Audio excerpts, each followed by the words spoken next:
Amateka ya Seminari nto ya Rwesero. Seminari nto ya Rwesero ni ishuri gatolika ryavutse kwa 15 Nzeri 1956. Ryashinzwe n'abapadiri b'Abasaleziyani baturutse mu bihugu by'Ubutaliyani. Seminari nto ya Rwesero ni seminari nto ya gatatu muri Kiliziya y'u Rwanda.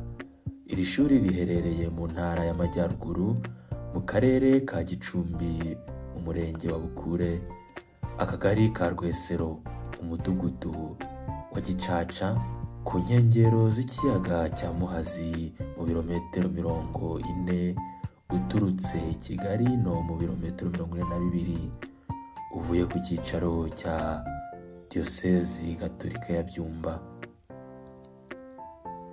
Seminari nto ya Rwesero yaragijwe Mutagatifu Dominico Savio.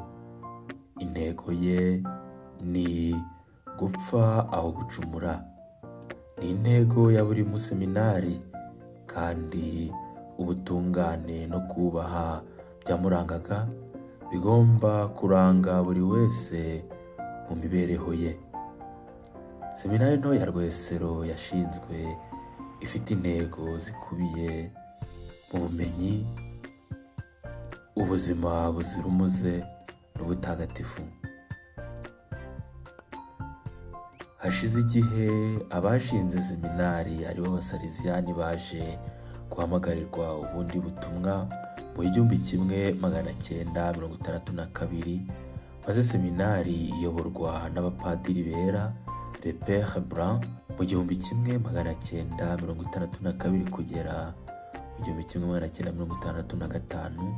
Seminari imaze gukomera bayiraga abapadiri bwite ba diyosezi ku bayiyobore mu 1965 kugeza ubu.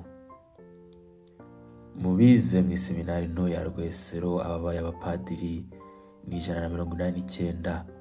Umwihariko kandi nuko muri abo babyayemo abepiskopi 4 aribo Musenyeri Joseph Ruzindana, Musenyeri Tadeyo Nsengiyumva, Musenyeri Auguste Musango na Musenyeri Sylviane Nzakamwita, umushumba wa diyosezi yacu ya Byumba uri mu kiruhuko cy'izabukuru.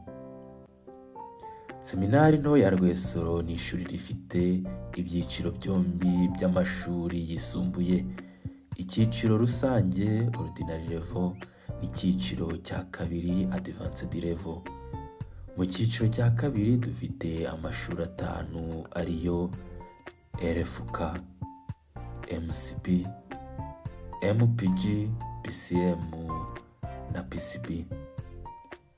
Iseminari nto ya Rwesero yigwamo n'abana b'Abakristu Gatolika baba barateguwe n'amaparuwasi bavukamo, kandi bagatsinda ikizamini iseminari bategurira mbere yo kubakira.